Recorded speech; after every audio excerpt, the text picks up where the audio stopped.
Welcome back to the LeaderFIT vlog series, where we are talking about getting leader fit for the work of leading inclusion, access, and equity. Now, in our previous vlog series called Closing Gaps by Opening Spaces, we talked about an intentional and impactful leader shift. And this was a growth mindset, as you may remember. This was a shift in how we lead this work, shifting from a singular approach to a more holistic approach and framework.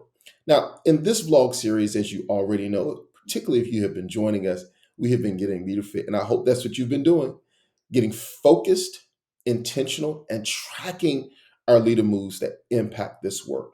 So if you're ready to get leader fit, or if you're ready to continue to get leader fit, then let's jump right into our conversation. We're on the air.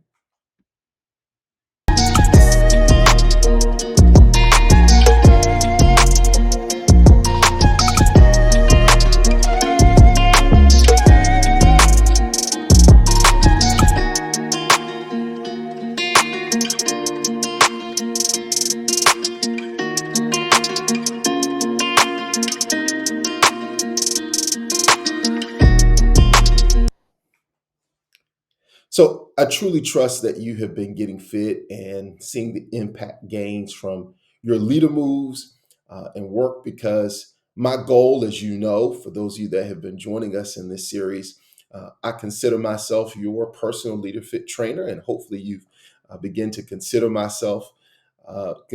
in that way, because in each of these vlog episodes, my goal has always been to simply just challenge you, encourage you, and equip you with specific leader moves that are designed to help you do three things. And you know them.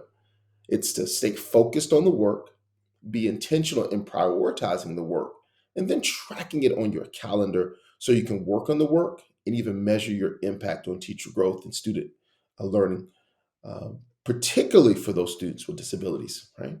So let's get rocking and rolling with our quick leader fit warm up, something that we do at the beginning of each of these vlog series. And simply what we do is recap and review the lead embrace framework of designs, of drivers and designs that support and sustain instructional excellence in our co-taught classrooms. You remember the core four drivers that support instructional excellence. They are here on our screen there. We've already discussed a couple of those drivers.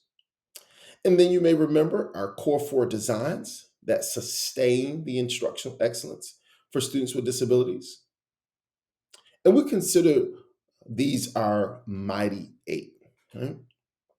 So now that we've been reminded, we reviewed those drivers and designs that help us prioritize the work, it's time to get leader fit so we can actually work on the work, right? And in this episode, we get fit with the design called BC for Heads and Leads. And this design sustains the work. And this is really about building capacity for leadership. Remember, this design is about positioning and preparing teachers, coaches, and even administrators to lead where they operate. And at its core, this is about collaborative or distributed leadership. And more importantly, it's an intentional shift in how we engage our team and create a space for collective responsibility for leading this work. Okay. So, how do you get fit and stay fit so you can make an impact on instructional excellence? Well, let's check out these five leader moves. That's all. I'm going to only give you five. And these five leader moves can be used to leverage the talents and human resources in our buildings to come alongside us to provide the instructional leadership that is essential to improving outcomes for students with disabilities.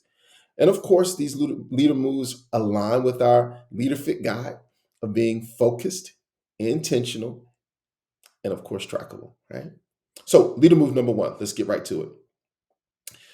First move, observe co-teaching classes with your instructional coach, with your teacher lead, with your assistant principal, and calibrate these visits with a focus lens on effective tier one instruction and SDI. So, as a starting point, utilize the scope and sequence resource. And this is a resource that is available on our Coastal GLRS website. But use that as a resource to debrief the conversation with that teacher lead, with that coach, with that administrator, as you all discuss the strengths, the areas of growth, and even develop those next steps and that feedback to be delivered to that co-teaching team in perhaps a coaching session. Leader move number 2. Here we go. Model for leaders the expectations for how to provide feedback to co-teaching teams. I think this is important. The consistency of language and the framework of support for co-teaching teams should include how they receive feedback.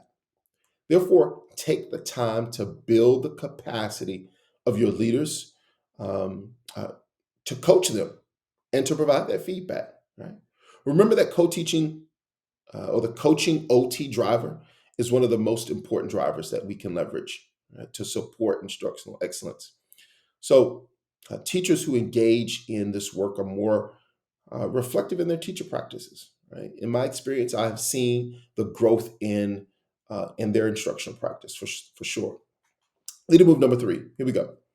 Debrief the coaching and feedback session that your teacher lead, that your coach, and perhaps your administrator facilitated, and provide feedback to them.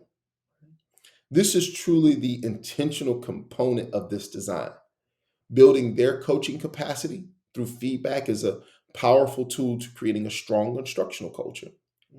As you would imagine, this improves the quality of the delivery and the coaching conversation as leaders have an opportunity to really reflect and engage in their continuous improvement of coaching. Right? Don't forget, when leaders are improving, this has a direct impact on teacher growth and subsequently student learning. So be intentional in providing that feedback to them on how they coached. All right, leader move number 4. Here we go. Collaborate with teacher leads, leadership teams, and administrators to regularly analyze your SWD data, right? This data dialogue and action plan development could include a review of assessment data, progress monitoring data, benchmark data, literacy data, standardized test data, focus. There's a lot of different data sources that you might analyze, but be intentional about what you are reviewing and what you track. This truly should be aligned to your school improvement plan, particularly as you measure progress along the way. The key here is the collaborative leadership, and that you're not the only one analyzing the data and doing the solution seeking. This develops their data dive capacity and their problem solving or their solution seeking capacity. Leader move number 5, something that you've heard us and heard me talk about often. Facilitate a listening session and then find professional development for your leaders. This is about valuing the voice of leaders and then investing in their growth. I think this one is truly a no-brainer, right?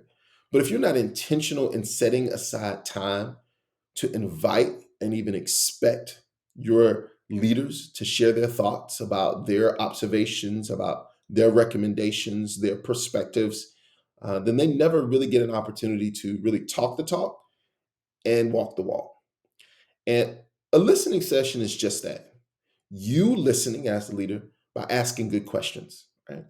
Remember this, along with professional development for leaders, develops their capacity to monitor the work and to overall be intentional in how they impact teacher growth and student learning. Now, here's the key to all of these leader moves, and it's the final step to get fit. Right?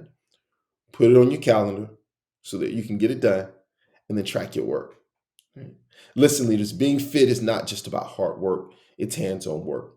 And when you are fit, focused, intentional, and tracking, you can make a positive impact and a healthy impact on the outcomes for our students with disabilities.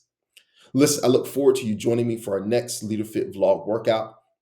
In the meantime, as I share with you always, check out our Lead Embrace app where you have access to these and the previous vlog episodes called LeaderFIT. You even have access to the Closing Gaps by Opening Spaces series that we did last year.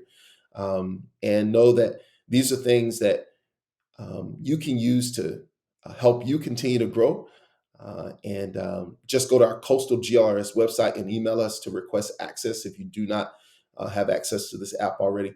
Our goal is to put these practical tools in your hands so you can prioritize the work and then work on the work. So now go get LeaderFit.